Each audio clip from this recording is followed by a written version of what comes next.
आरंभ करिअर अकादमीच्या युट्यूब चॅनलवर मी पंकज आपलं स्वागत करतो. मित्र, मी काही दिवसा पहिले आपल्याला म्हटलं होतं की लुसेंट हे जे हिंदीतील पुस्तक आहे ते मी आपल्यासाठी मराठीतून घेऊन येणार आहे. म्हणजेच आपल्यासाठी त्याचे ऑडिओ बनवणार आहे. त्या ऑडिओ सिरीजच्या माध्यमातून प्रत्येक विषय हा कव्हर केला जाणार आहे. त्यामध्ये आपल्याला माहिती आहे की आपण ज्या वेळेला गट ब घटकाचा अभ्यास करतो कंबाईन परीक्षेचा, त्यावेळेला फॅक्ट्स किती जास्त महत्वाचे आहेत. त्या व्यतिरिक्त सरळ सेवा, सेंट्रलच्या परीक्षा, त्या ठिकाणी हे किती जास्त इम्पॉर्टंट आहे.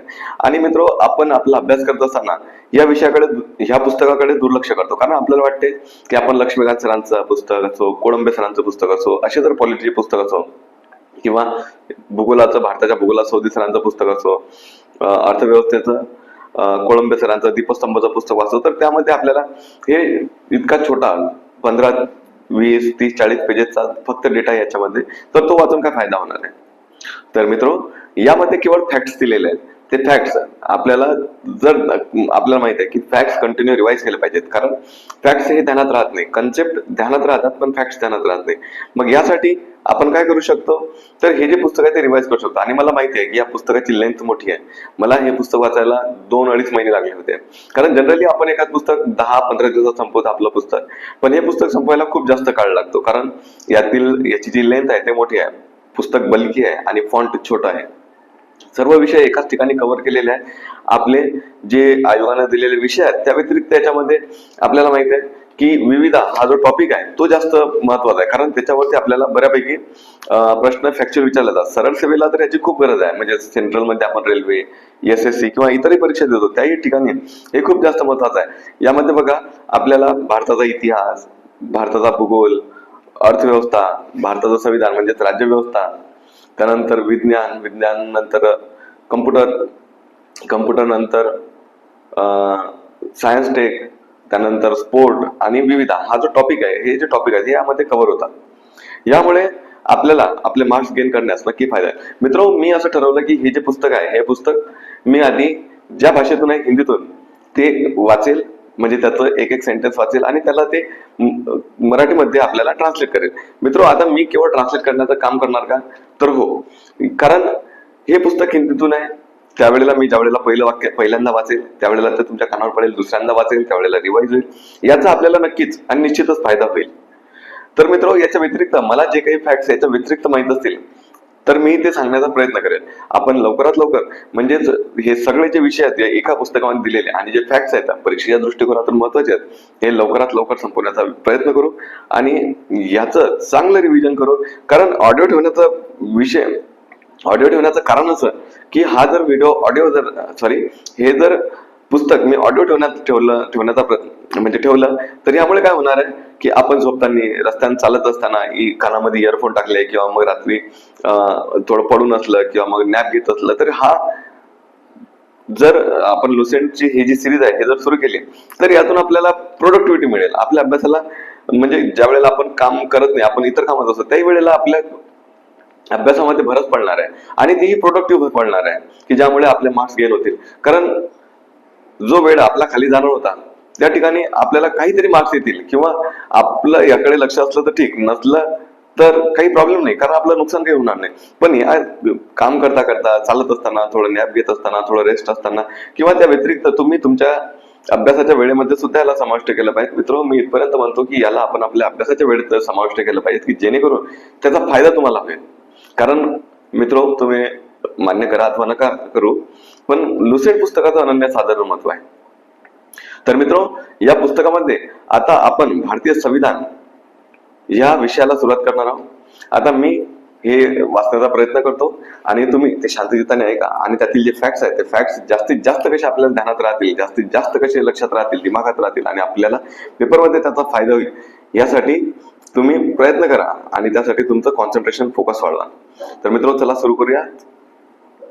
भारतीय संविधान याच्यातील पहिला टॉपिक आहे भारतीय संविधान के विकास का संक्षिप्त इतिहास.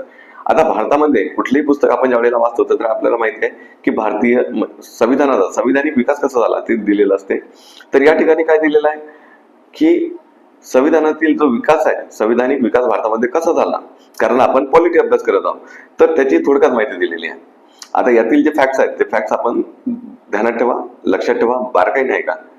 1757 ईस्वी सन की पलासी की लड़ाई और 1764 ईस्वी सन के बक्सर के युद्ध को अंग्रेजों द्वारा जीत लिए जाने के बाद बंगाल पर ब्रिटिश ईस्ट इंडिया कंपनी ने शासन पर शिकंजा कसा। 1757 आणि 1764 ला प्लासीचं युद्ध, 1764 ला बक्सरचं युद्ध इंग्रजांनी जिंकलं आणि त्यानंतर जी ईस्ट इंडिया कंपनी होती त्या ईस्ट इंडिया कंपनीने भारतावर आपलं शासन नियंत्रित केलं। इसी शासन को अपने अनुकूल बनाए रखने के लिए अंग्रेजों ने समय समय पर कई एक्ट पारित किए जो भारतीय संविधान की विकास की सीढ़ियां बनी। भारतावर आपलं शासन प्रस्थापित करण्यासाठी इंग्रजांनी काही कायदे बनवले आणि हे जे कायदे होते ह्या कायद्यामुळे भारतामध्ये संविधानाची विकास होण्याची जी प्रक्रिया आहे त्याची जी निर्मिती आहे ती सुरू झाली। ते कायदे खालीलप्रमाणे 1773 ईस्वी सन का रेगुलेटिंग एक्ट, 1773 चा कायदा। इस अधिनियम का अत्यधिक संवैधानिक महत्व है। जैसे आता ह्यातील वैशिष्ट्य काय, भारत में ईस्ट इंडिया कंपनी के कार्य को नियंत्रित और नियमित करने की दिशा में ब्रिटिश सरकार द्वारा उठाया गया यह पहला कदम था। भारतामध्ये ईस्ट इंडिया कंपनीला नियमित आणि नियंत्रित करण्यासाठी ब्रिटिश सरकारने जर पहिलं पाऊल उचललं असेल तर ते म्हणजे 1773 चा कायदा। अर्थात कंपनी के शासन पर संसदीय नियंत्रण स्थापित किया गया। जी ईस्ट इंडिया कंपनी होती तिला आधी ते स्वतःचं गव्हर्न स्वतःच करत होते, स्वतःचं प्रशासन स्वतःच करत होते, पण आता ब्रिटिश सरकारच्या नियंत्रणाखाली म्हणजेच ब्रिटनच्या संसदेखाली याला आणण्यात आलं आणि ब्रिटनच्या संसदेने केलेले कायदे हे ईस्ट इंडिया कंपनीवर लागू करण्यात आले भारतामध्ये प्रशासन करण्यासाठी। इसके द्वारा पहली बार कंपनी के प्रशासनिक और राजनीतिक कार्य को मान्यता मिले। प्रशासनाचं आणि राजनीतीचं, प्रशासन म्हणजे कायदे करणं, या ठिकाणी सुव्यवस्था राखणे, शिक्षणाचे प्रश्न हाताळणे किंवा इतर कला संस्कृती जोपासणे असे जे मुद्दे होते त्याला प्रशासन। आणि राजनीती म्हणजे प्रदेश जिंकणे, लढाया करणे, राज्य म्हणजे परकीय संबंध प्रस्थापित करणे, या सर्व गोष्टी होत्या। याला वेगळं करून त्याला व्यवस्थित करण्याचा आणि आकार देण्याचा प्रयत्न 1773 कायद्याने करण्यात आला। आता ह्या कायदे इसके द्वारा केंद्रीय प्रशासन की नींव रखी, म्हणजे हा जो कायदा होता 1773 या कायद्यामुळे केंद्रीय प्रशासन ह्याचा एक पाया तयार करण्यात आला।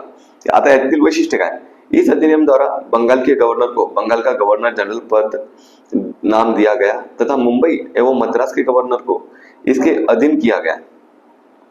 मित्रों, या अधिनियमाद्वारा बंगालचा गव्हर्नर हा बंगालचा गव्हर्नर जनरल झाला आणि मुंबई तसेच मद्रासचे जे गव्हर्नर होते ते त्याच्या अधीन आले। इस एक्ट के तहत बनने वाले प्रथम governor general Lord Warren Hastings थे। आता आपल्याला माहिती आहे की लॉर्ड वॉरेन हेस्टिंग्स हा बंगालचा प्रथम गव्हर्नर जनरल आहे।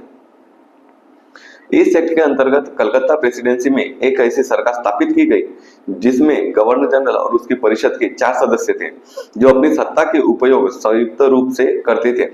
या कायद्याअंतर्गत कलकत्ता प्रेसिडेन्सी जी होती त्या कलकत्ता प्रेसिडेन्सी मध्ये असं सरकार स्थापन करण्यात आलं की ज्यामध्ये एक गव्हर्नर जनरल आणि त्याचे 4 सदस्य होते। आता आपण पॉलिटिचं पुस्तक त्यावेळेला रंजन कोळंबे सरांचं किंवा लक्ष्मीकांत सरांचा वाचा त्यावेळेला आपल्याला माहिती आहे त्यामध्ये डिटेल दिलेलं आहे की गव्हर्नर जनरलच्या परिषदेमध्ये 4 त्याला मदत करण्यासाठी सदस्य होते। त्यामध्ये फ्रान्सिस, मॉन्सर ऑक्टोबर वगैरे असे 4 लोक होते।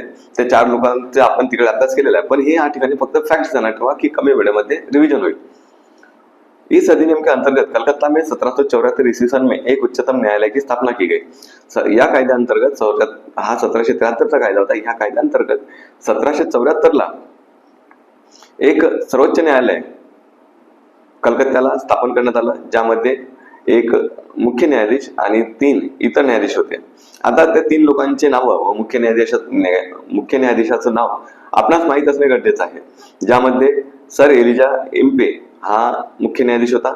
त्या व्यतिरिक्त चेंबर्स, लेमेस्टर, हाइड हे जे 3 नाव आहेत, हे जे 3 व्यक्ती आहेत हे 3 इतर न्यायाधीश होते। मित्र, हे जे चेंबर्स, लेमेस्टर आणि हाइड हे जे 3 व्यक्ती आहेत ह्याचे नाव आपल्याला माहीतच असले पाहिजेत, कारण इम्पेवर प्रश्न आला होता। आता त्याचे 3 इतर न्यायाधीश कोणते असाही प्रश्न येऊ शकते।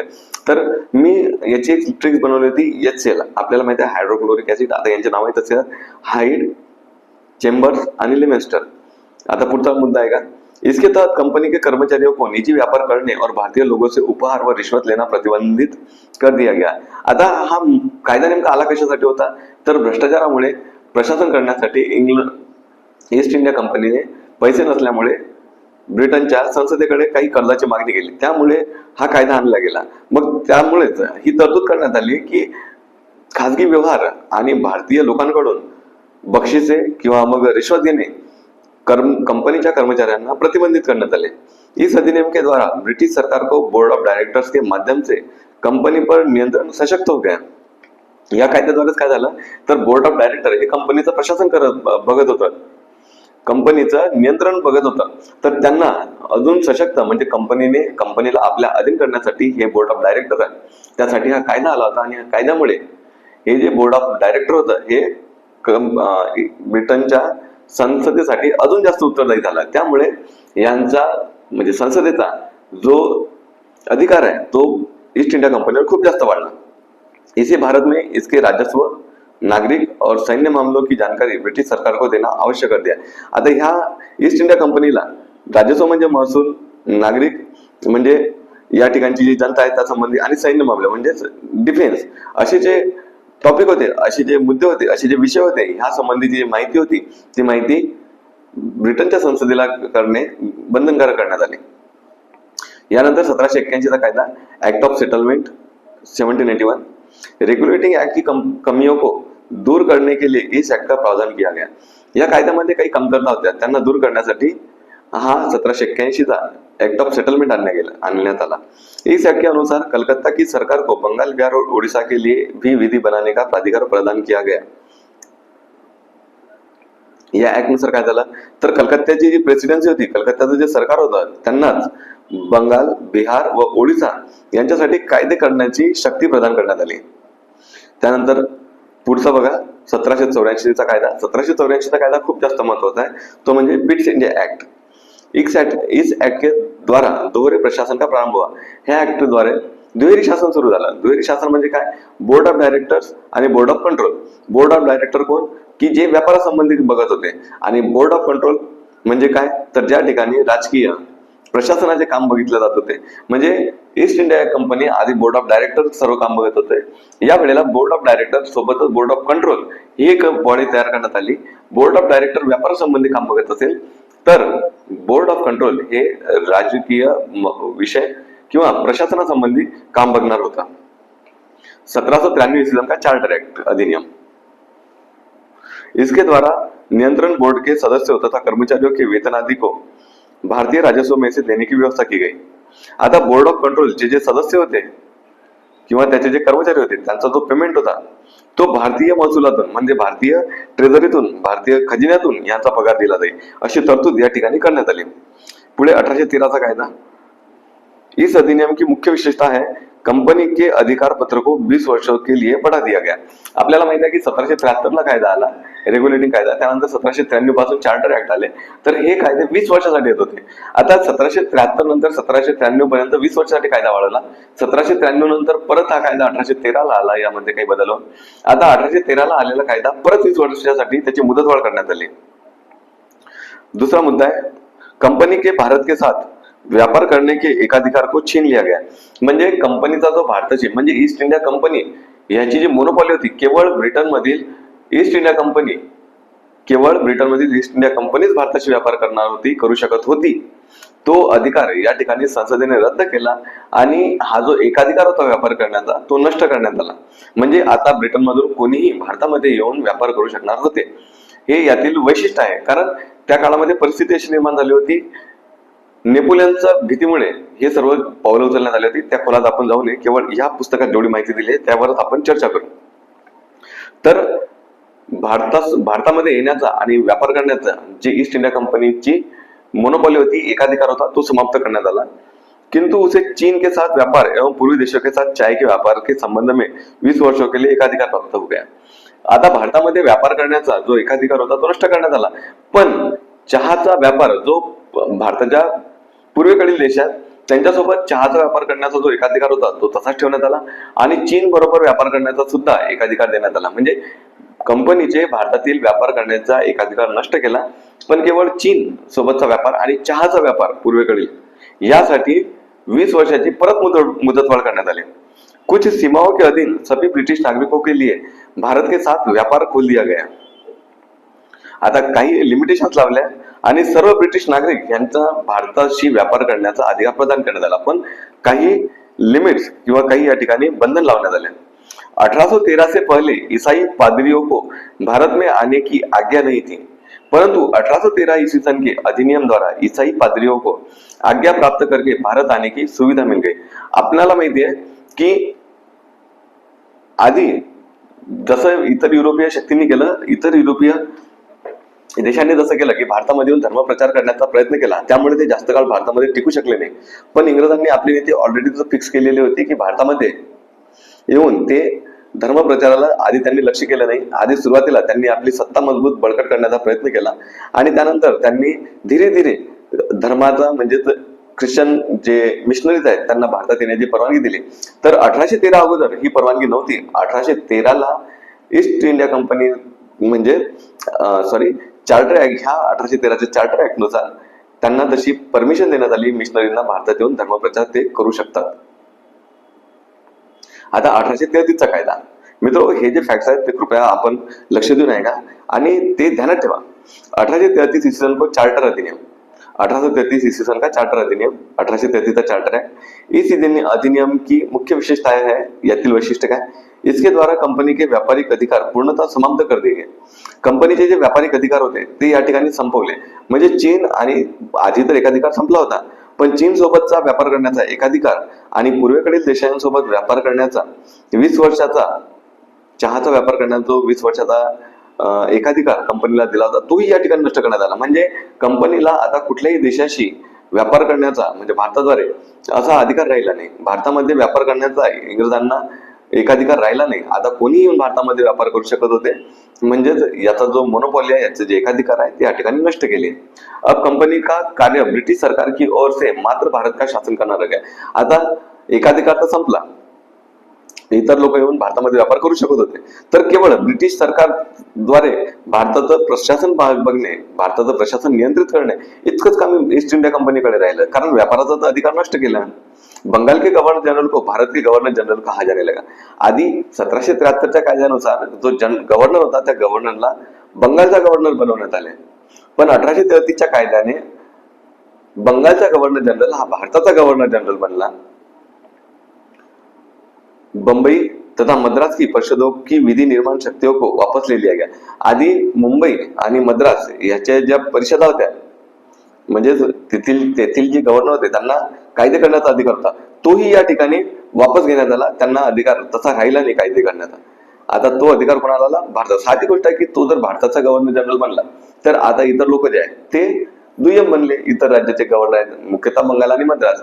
कारण 1833 चा कायदा हा सेंट्रलायझेशन म्हणजेच केंद्रीकरण, प्रशासनाचं एकीकरण म्हणजे केंद्रीकरण एका ठिकाणी करण्याचं काम जर सगळ्यात जास्त कुठं झालं असेल तर ते 1833 च्या कायद्याने। आणि 1833 ला ते पीकवर होतं, सर्वात जास्त झालं, कारण बंगालचा गव्हर्नर जनरल भारताचा गव्हर्नर जनरल झाला।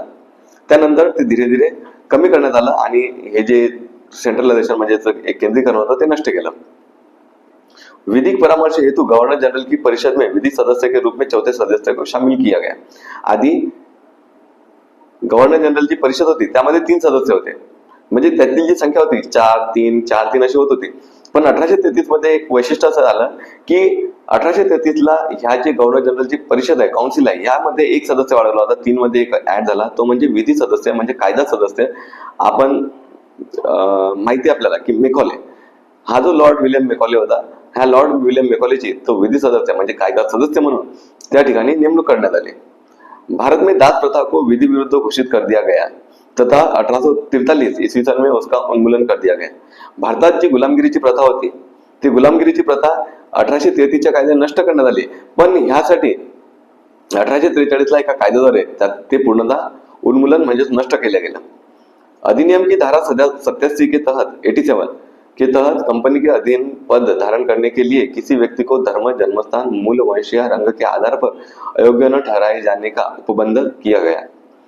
1833 चा जो कायदा आहे त्यातील कलम 87 नुसार भारतातील जे नागरिक आहेत त्या भारतातील नागरिकांना धर्म, जन्मस्थान आणि मूळ वंश, रेस ह्यानुसार कुठल्याही प्रकारचा भेदभाव केला जाणार नाही आणि त्यांना नोकरीमध्ये कुठलेही पद धारण करण्यामध्ये पूर्णतः मोकळीक असेल ते पद धारण करते. पण मित्र, आपल्याला माहिती आहे वास्तवात हे कलम किती जास्त सत्यात उतरलं. कुणालाही तसा अधिकार मिळाला नाही आणि कोणामध्ये म्हणजे इंग्रजांनी तसे काही बदल करून घेतले नाही. ते केवळ कायद्यातील एक कलम होतं आणि कायद्यातील एक कलम म्हणूनच राहिलं. गवर्नर जनरल की परिषद को राजस्व के संबंध में पूर्ण अधिकार प्रदान करते हुए गवर्नर जनरल को संपूर्ण देश के लिए एक ही बजट तैयार करने का अधिकार दिया गया. गव्हर्नर जनरलची परिषद होती, त्यांना महसूल, राजस्व म्हणजे महसूला संबंधीचे जे अधिकार होते त्याचा पूर्णतः ताबा देण्यात आला. आता महसुला संबंधीचे पूर्ण अधिकार गव्हर्नर जनरलच्या परिषदेला देण्यात आले आणि ही परिषद संपूर्ण भारत देशासाठी बजेट बनवेल. आधी ते त्यांच्या फक्त एरिया पुरतं बनवत होते, आता ते संपूर्ण भारताचा जर बजेट कोण बनवत असेल तर ते गव्हर्नर जनरलची परिषद होती. आपल्याला माहित आहे की भारताचा जो बजेट आला तो पहिल्यांदा कधी आला, तो ह्या कायद्यानुसार नाही आला, कारण ते एक संसदेमध्ये मांडलं गेलं एक तसा कायदा म्हणजे वित्त सचिव हे पद निर्माण करण्यात आलं होतं. फक्त या ठिकाणी बजेट तयार करण्याचा म्हणजे प्रोव्हिजन तयार करण्यात अशी प्रोव्हिजन तयार करण्यात आली की भारताचं संपूर्ण भारताचं बजेट एका छत्राखाली तयार होईल. ते भारताचं गव्हर्नर जनरलची परिषद तयार करते. भारतीय कानूनों का वर्गीकरण किया गया तथा इस कार्य के लिए विधि आयोग की नियुक्ति की व्यवस्था की गई. आता भारतातील जे कायदे होते म्हणजे आपल्याला माहिती आहे की सीआरपीसी कायदा, आयपीसी कायदा हे किती जास्त जुने आहेत. याचं संहितीकरण करण्यात आलं आणि ह्याचं संहितीकरण करण्यासाठी विधी आयोग स्थापन करण्यात आला आणि 1834ला याची अध्यक्षता लॉर्ड मेकॉले यांनी केली. म्हणजे तिसरा सदस्य म्हणून एक जो ऍड झाला होता कायदा सदस्य तो म्हणजे लॉर्ड मेकॉले. याच्यानंतर 1853 इसवी सन का चार्टर ऍक्ट म्हणजे 1853 चा चार्टर ऍक्ट. इस अधिनियम की मुख्य विशेषता है, याची वैशिष्ट्य काय, इस अधिनियम के द्वारा सेवाओं में नामजदगी का सिद्धांत समाप्त कर कंपनी के महत्वपूर्ण पदों को प्रतियोगी परीक्षाओं के आधार पर भरने की व्यवस्था की गई. आधी केवळ शिफारशीने पद भरले जात होते, तर या ठिकाणी 1853च्या कायद्यानुसार ह्या शिफारशी रद्द करून परीक्षा घेऊन पद भरण्यात येतील आणि जे सिव्हिल सर्वंट आहेत, सिव्हिल सर्वंटचे पद हे परीक्षेच्याद्वारे भरले जातील. आपल्याला माहिती आहे की भारतातील आता मला तुम्ही खाली कमेंटमध्ये सांगाल की भारतातील प्रथम व्यक्ती जो सिव्हिल सर्व्हिस परीक्षा पास झाला त्या व्यक्तीचं नाव सांगा. इसके लिए 1854 ईस्वी सन में मैकाले समिति की नियुक्ती की गई. म्हणजे सिव्हिल सर्व्हिस परीक्षा याचे नियम याच्या म्हणजे याची काय गाईडलाईन असतील याच्यासाठी 1854 ला मैकाले समिति स्थापन केली आणि तिने सिव्हिल सर्व्हिस परीक्षाचे गाइडलाइन आणि नियम तैयार केले. इस अधिनियम के द्वारा गवर्नर जनरल की परिषद के विधायी एवं प्रशासनिक कार्यों को अलग कर दिया गया. गव्हर्नर जनरलचे जे विधायी म्हणजेच कायदेकारी आणि प्रशासनिक म्हणजेच एक्झिक्युटिव्ह हे जे अधिकार होते यांना या ठिकाणी वेगळे करण्यात आले. ऍडमिनिस्ट्रेटिव्ह आणि लेजिस्लेचर म्हणजे कायदे करण्याचे दोन्ही अधिकार वेगळे करण्यात आले. इसके तहत परिषद में 6 नए पार्षद जोड़े गए जिन्हें विधान पार्षद कहा गया. आता ही जी गव्हर्नर जनरलची परिषद होती त्यामध्ये 6 नवे पार्षद म्हणजेच सदस्य म्हणजे आपण काय म्हणू शकतो त्याला मेंबर ऍड करण्यात आले, ज्यांना विधान पार्षद म्हणजेच आपण म्हणू शकतो की एक प्रकारे आमदार किंवा खासदार अशा पद्धतीचे लोक त्यामध्ये ऍड करण्यात आले. 1858 इसवी सन का भारत शासन अधिनियम. आता 1853 नंतर 1857 मध्ये उठाव झाला. 1857 चा उठाव आपलं स्वातंत्र्य समर झालं. त्यानंतर 1858 ला नवीन कायदा आणण्यात आला, त्याचं नाव होतं 1858 चा भारत सरकार अधिनियम. इस अधिनियम की विशेषता है भारत का शासन कंपनी से लेकर ब्रिटिश क्राउन के हाथों में सौंपा गया. भारत में मंत्रिपद की व्यवस्था की गई. आता या ठिकाणी काय झालं, कंपनीचे जे अधिकार होते प्रशासन करण्याचे जे त्यांना देण्यात आले होते ते या ठिकाणी नष्ट केले आणि सरळ भारताचं जे प्रशासन होतं ते ब्रिटिश क्राउनच्या हातात दिलं. भारत में मंत्रिपद की व्यवस्था की गई. भारतामध्ये मंत्रिपदाची व्यवस्था करण्यात आली. 15 सदस्यों की भारत परिषद का सृजन हुआ. भारत 15 सदस्य असणारे भारत परिषद तयार करण्यात आलं. म्हणजे ब्रिटनमध्ये एक नवीन पद तयार करण्यात आलं ज्याचं नाव होतं भारत सचिव म्हणजेच मंत्रिपद. हे मंत्रिपद म्हणजे भारताचा जो म्हणजे भारताचं जे प्रशासन होतं ते आधी कंपनी करत होती. ह्या कायद्यानुसार ते केंद्राच्या हातात देण्यात आलं. ब्रिटनच्या पार्लमेंटकडे संसदेकडे ते देण्यात आलं. त्यानंतर पोर्टफोलिओ सिस्टीम म्हणजे वेगवेगळे काम करण्यासाठी वेगवेगळे मंत्री तयार करण्यात आले, ज्याला आपण पोर्टफोलिओ सिस्टीम म्हणतो. की मंत्रिमंडळाचं वाटप करण्यात आलं. आरोग्य खातं, शिक्षण खातं, त्यानंतर वित्त खातं असे खाते तयार करण्यात आले. 15 सदस्य असणारी भारत परिषद तयार करण्यात आली. आता ही जी भारत परिषद होती ही भारत परिषद 15 सदस्यांची होती. यामध्ये 8 सदस्य ब्रिटिश होते आणि 7 सदस्य कंपनीद्वारे निदेशक नियंत्रण 7 सदस्य कंपनीचे निर्देशक मंडळातील होते. 15 पैकी 8 सदस्य ब्रिटिश सरकारद्वारे निवडले जात होते आणि 7 सदस्य ईस्ट इंडिया कंपनीच्या निर्देशक मंडळाद्वारे. भारतीय मामलों पर ब्रिटिश संसद का सीधा नियंत्रण स्थापित कर दिया गया. आता भारतात संबंधित जे काही विषय होते, जे काही मुद्दे होते, त्यावर सरळ ब्रिटनच्या संसदेचं नियंत्रण प्रस्थापित करण्यात आलं. मुघल सम्राट के पद को समाप्त कर दिया गया. मुघल सम्राट हे जे पद होतं ते समाप्त करण्यात आलं. आता इंग्रज प्रमुख झाले. आधी त्यांची जी पत्र लिहिण्याची व्यवस्था होती त्यामध्ये ते किंवा त्यांचं जे प्रशासन होतं ते मुघलांच्या अधीन चालत होतं. आता मुघल हे पद समाप्त करण्यात आलं आणि इंग्रज हे भारताचे आता प्रमुख झाले. भारतामध्ये ते शासन करणारे झाले. इस अधिनियम के द्वारा बोर्ड ऑफ डायरेक्टर्स तथा बोर्ड ऑफ कंट्रोल को समाप्त कर दिया गया. 1784च्या पीट्स इंडिया ऍक्ट नुसार की बोर्ड ऑफ डायरेक्टर आणि बोर्ड ऑफ कंट्रोल यांना व्यापार आणि प्रशासनाचे काम दिले होते ते या ठिकाणी वेगळे करण्यात आले, म्हणजे नष्ट करण्यात आले. 1784 ते 1858 हे आपण ध्यानात ठेवलं पाहिजे. परीक्षेत प्रश्न आला होता की बोर्ड ऑफ कंट्रोल आणि बोर्ड ऑफ डायरेक्टर असं विभागणी कामाची केव्हा करण्यात आली. आता हे येऊ शकते की दुहेरी शासन व्यवस्था केव्हा रद्द करण्यात आली. भारत में शासन संचालन के लिए ब्रिटिश मंत्रिमंडल में एक सदस्य के रूप में भारत के राज्य सचिव secretary of state for India की नियुक्ती की गई. भारताचं शासन चालण्यासाठी ब्रिटनमध्ये एक ब्रिटनच्या मंत्रिमंडळातील सदस्य याला भारत सचिव किंवा राज्य सचिव या पदाची त्या नियुक्त, म्हणजे भारत सचिव किंवा राज्य सचिव हे पद तयार करून त्याला त्या पदावर बसवण्यात आलं. वह अपने कार्यों के लिए ब्रिटिश संसद के प्रति उत्तरदायी होता था. तो त्याच्या कार्यासाठी ब्रिटनच्या संसदेला उत्तरदायी होता. भारत के प्रशासन पर इसका संपूर्ण नियंत्रण था. भारतावर, संपूर्ण भारत देशावर त्याचं पूर्णतः नियंत्रण होतं.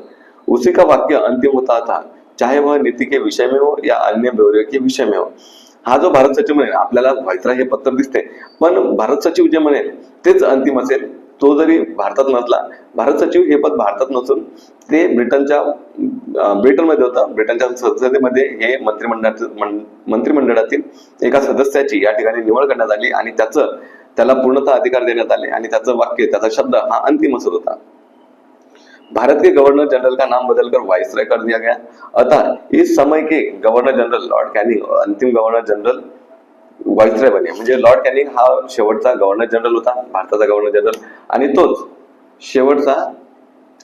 पहिला व्हाइसराय बनला. आता बघा 1861 भारत परिषद अधिनियम. इस अधिनियम की विशेषता है गवर्नर जनरल की कार्यकारिणी परिषद का विस्तार किया गया. गव्हर्नर जनरलची जी कार्यकारिणी परिषद होती त्याचा विस्तार करण्यात आला. विभागीय प्रणाली का प्रारंभ हुआ. गवर्नर जनरल विभागीय प्रणाली होती त्याची सुरुवात झाली. गवर्नर जनरल को पहली बार अध्यादेश जारी करने की शक्ती प्रदान की.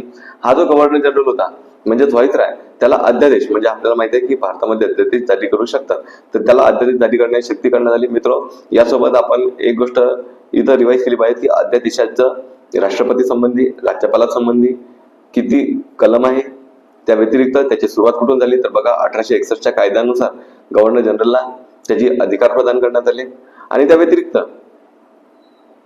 किती काळासाठी राज्यपाल आणि राष्ट्रपती अध्यादेश काढू शकतात हे आपण माहित करून घेतलं पाहिजे. आता ह्याच ठिकाणी आपण ही माहिती ताबडतोब घेतली पाहिजे. ऐसे अध्यादेश की अवधी मात्र 6 महिने होती थी. ज्या वेळेला 1861चा कायदा आला त्यावेळेला 6 महिन्याचा कार्यकाळ हा अध्यादेशासाठी ठेवण्यात आला. गवर्नर जनरल को बंगाल, उत्तर पश्चिमी सीमा प्रांत और पंजाब में विधान परिषद स्थापित करने की शक्ती प्रदान की. हा जो गव्हर्नर जनरल म्हणजे व्हाइसराय होता याला बंगाल, उत्तर पश्चिमी सीमा प्रांत म्हणजे नॉर्थ वेस्ट फ्रंट प्रॉव्हिन्स, हा जो नॉर्थ वेस्ट प्रॉव्हिन्स होता या ठिकाणी, तसेच पंजाबमध्ये विधान परिषद स्थापन करण्याचे अधिकार हे गवर्नर जनरलला देण्यात आले. इसके द्वारा कानून बनाने की प्रक्रिया में भारतीय प्रतिनिधियों को शामिल करने की शुरुआत की गई. भारतामध्ये कायदे करण्याच्या जे अधिकार होते त्यामध्ये परत भारतीयांना सहभागी करून घेतला जात होता. आधी ह्यामध्ये सर्व कायदे करणारे हे ब्रिटिश होते. आता त्यामध्ये भारतीयांना सुद्धा स्थान देण्यात आलं. वाइसराय कुछ भारतीयों को विस्तारित परिषद में गैर सरकारी सदस्यों के रूप में नामांकित कर सकता था. 1800 61च्या कायद्यानुसार व्हाईसरॉय काही सदस्यांना गैरसरकारी सदस्य म्हणून परिषदेत सहभागी करून घेऊ शकतात. त्यानुसार आपल्याला माहिती आहे 1862ला कॅनिंगद्वारे बनारसचा राजा, पटियाळाचा राजा आणि सर दिनकरराव या 3 लोकांना मनोनीत करून परिषदेमध्ये घेण्यात आला. 1873 ईस्वी सन का अधिनियम, इस अधिनियम द्वारा यह उपबंध किया गया कि ईस्ट इंडिया कंपनी को किसी भी समय भंग किया जा सकता है. 1873ला एक कायदा आला आणि ज्यानुसार सांगितलं की ईस्ट इंडिया कंपनी कधीही समाप्त केली जाऊ शकते. भारतामध्ये ईस्ट इंडिया कंपनीचं शासन नष्ट कधी झालं, प्रशासन कधी समाप्त झालं, तर 1858च्या कायद्यानुसार ईस्ट इंडिया कंपनीद्वारे ते ब्रिटनच्या क्राऊनकडे गेलं आणि 1873च्या कायद्यानुसार असं सांगण्यात आलं की ईस्ट इंडिया कंपनी केव्हाही समाप्त केली जाऊ शकते. त्यानुसार 1 जानेवारी 1884ला ईस्ट इंडिया कंपनी हे भंग करण्यात आली, समाप्त करण्यात आली. शाही उपाधि अधिनियम 1874 ईस्वी सन, इस अधिनियम द्वारा गवर्नर जनरल को केंद्रीय कार्यकारिणी में 6ठे सदस्य की नियुक्ति कर दी गई. उसे लोक निर्माण विभाग का कार्य सौंपा गया. आता 6वा सदस्य शाही उपाधी म्हणजेच लॉर्ड लिटनच्या काळामध्ये हा कायदा आला होता 1876ला. या कायद्यानुसार 6वा सदस्य हा केंद्रीय कार्यकारिणीमध्ये समाविष्ट करण्यात आला आणि लोकनिर्माण म्हणजे PWD जे खातं आहे ते खातं या ठिकाणी सुरू करण्यात आलं.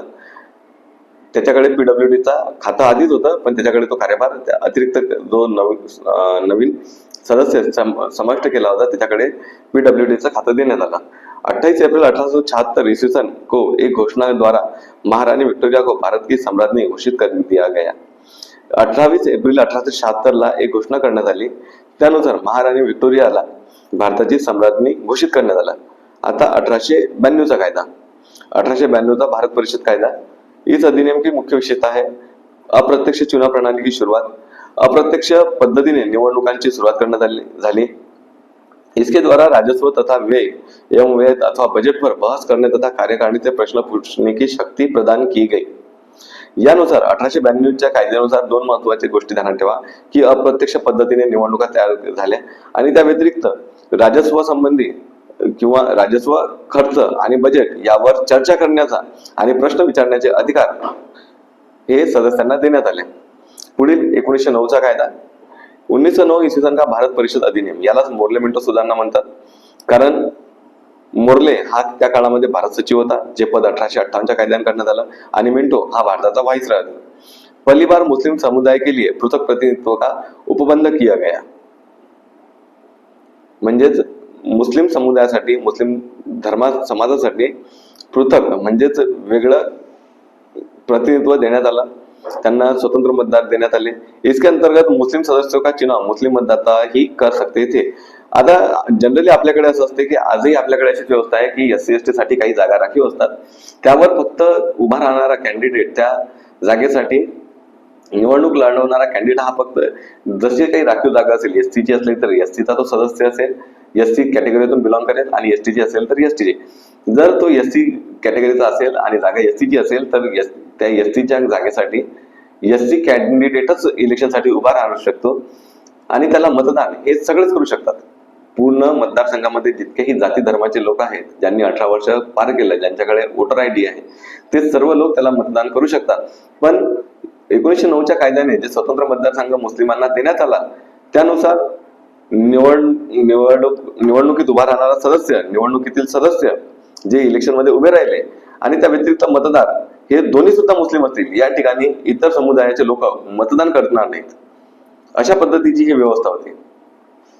इसके अंतर्गत मुस्लिम सदस्यों का चुनाव मुस्लिम मतदाता ही कर सकते थे. भारत सरकार अधिनियम के तहत पहली बार विधायिका में कुछ निर्वाचित प्रतिनिधित्व का मंजूरी मिली. म्हणजे भारतामध्ये पहिल्यांदा विधायिकेमध्ये काही निर्वाचित प्रतिनिधित्वाला मंजूरी मिळाली. इस प्रकार इस अधिनियम ने सांप्रदायिकता को वैधानिकता प्रदान की और लॉर्ड मिंटो को सांप्रदायिक निर्वाचन के जनक के रूप में जाना गया. आता आपल्याला माहित आहे की मुस्लिम लीगने ही मागणी केली होती स्वतंत्र मतदारसंघाची, तशी त्यांना मिळाली. पण याचं शेवटी फळ काय झालं, ज्या वेळेला इंग्रज भारतातून गेले त्याचं फळ हे झालं की भारत आणि पाकिस्तान 2 तुकडे निर्माण करण्यात आले, 2 वेगळे वेगळे देश निर्माण करण्यात आले. आपला जो भारत देश आहे त्याला आपण तुकडा नाही म्हणू शकत, ते तर आपली मायभूमी आहे, ते खूप मोठा आहे. पण पाकिस्तानचा तुकडा आपल्यापासून वेगळा करण्यात आला आणि त्यांना तो वेगळा भाग देण्यात आला. म्हणजे ह्या रिझर्वेशनचा, ह्याच स्वतंत्र मतदारसंघाचा प्रतिनिधित्वाचा असा वाईट परिणाम झाला की ज्या वेळेला इंग्रज भारतातून गेले ते स्वतःला इतके अनफील करत होते, म्हणजे मुस्लिम जे लिडरशिप होती ते स्वतःला कथित असेल स्वतःला इतकं भारतामध्ये भीतीचं वातावरण सांगत होते की ज्यामुळे आम्हाला या देशात राहायचं नाही, कारण इंग्रज गेल्यानंतर आमच्यावर केवळ अन्याय होते. यामुळे अशा भीतीचं वातावरण इंग्रजांनी त्यांच्यामध्ये तयार केलं आणि त्यांनी सुद्धा म्हणजे स्वतःच्या फायद्यासाठी मुस्लिम नेत्यांनी भारतातून पाकिस्तान वेगळा केला. आणि मिंटोला सांप्रदायिक निर्वाचन के जनक म्हणजेच कम्युनल निर्वाचनचा जनक म्हणतात त्याला. भारतीयों को भारत सचिव एवं गवर्नर जनरल की कार्यकारिणी परिषदों में नियुक्ती की गई. आता भारतीय जे लोक होते ते भारतीयांची भारत सचिव आणि गव्हर्नर जनरलची कार्यकारिणी होती त्यामध्ये समाविष्ट करण्यात आला. केंद्रीय और प्रांतीय विधान परिषदों को पहली बार बजट पर वाद विवाद करने, सार्वजनिक हित के विषयों पर प्रस्ताव पेश करने, पूरक प्रश्न पूछने और मत देने का अधिकार मिला. केंद्रातील आणि राज्यांतील ज्या विधान परिषदात त्यांना पहिल्यांदा बजेटवर चर्चा करण्याचा, वादविवाद करण्याचा, सार्वजनिक हिताचा ज्या ठिकाणी विषय असेल त्या ठिकाणी प्रस्ताव मांडण्याचा, पूरक प्रश्न विचारण्याचा आणि मत देण्याचा, विशेषतः मत देण्याचा अधिकार 1909च्या कायद्याने मिळाला. प्रांतीय विधान परिषदों की संख्या में वृद्धि की गई. आता प्रांतातील ज्या विधान परिषदा होत्या त्यामध्ये वृद्धी करण्यात आली. सत्येंद्र प्रसाद सिन्हा वायसराय की कार्यपालिका परिषद में प्रथम भारतीय सदस्य चुने गए. जसं आधी वर म्हटलेलं आहे की भारतीयांना भारत सचिव आणि गव्हर्नर जनरलच्या कार्यकारिणीमध्ये समाविष्ट करण्यात आलं, तसं त्यामध्ये सत्येंद्र प्रसाद यांना व्हाईसराय म्हणजे गव्हर्नर जनरल याच्या कार्यपालिकेमध्ये समाविष्ट केले. ते प्रथम भारतीय व्यक्ती सदस्य होते. उन्हें विधी सदस्य बनाया गया. आता सत्येंद्र प्रसाद सिन्हा यांना विधी म्हणजेच आपण काय म्हणू शकतो कायदा सदस्य निवडण्यात आले. इस अधिनियम के तहत presidency corporation chambers of commerce, विश्वविद्यालय और जमींदारों के लिए अलग प्रतिनिधित्व का प्रावधान किया गया. आता ह्याच मध्ये मुस्लिमांना वेगळं मतदारसंघ म्हणजे अधिकार तर प्रतिनिधित्व तर मिळालंच होतं, त्यावेळी त्या व्यतिरिक्त कॉर्पोरेशन, चेंबर्स ऑफ कॉमर्स, विश्वविद्यालय आणि जमीनदार यांना सुद्धा अलग प्रतिनिधित्वाचं तरतूद करण्यात आली. 1909 में लॉर्ड मोडले भारत सचिव आणि लॉर्ड मिंटो व्हाइसराय होते. भारत में ब्रिटेन के सभी संवैधानिक प्रयोगों में से सबसे कम समय तक चलने वाला अधिनियम 1909 का भारत परिषद अधिनियम था. मित्रों बघा, हे जे छोटे छोटे फॅक्ट्स आहेत हे आपल्याला लुसेंट पुस्तकातच भेटतात, हे इतर ठिकाणी भेटत नाही. यासाठी लुसेंट पुस्तकाचं महत्व खूप जास्त आहे. संविधानिक विकास करण्याच्या प्रक्रियेमध्ये 1909चा जो कायदा आहे तो सर्वात कमी काळ चाललेला कायदा आहे असं या ठिकाणी त्यांना म्हणायचं आहे. तर मित्र 1909च्या कायद्यापर्यंत आपण बघितलं. आता 1919, 1935, 1947 जे कायदे आहेत ते आपण पुढच्या व्हिडिओमध्ये म्हणजे लेक्चरमध्ये ऐकू. आता आपण याला व्यवस्थित रिवाइज करा, ध्यानानं हे सर्व अभ्यास करा आणि व्यवस्थित ध्यानपूर्वक मित्र पेपरची रणनीती तयार करून अभ्यासाला लागा. धन्यवाद.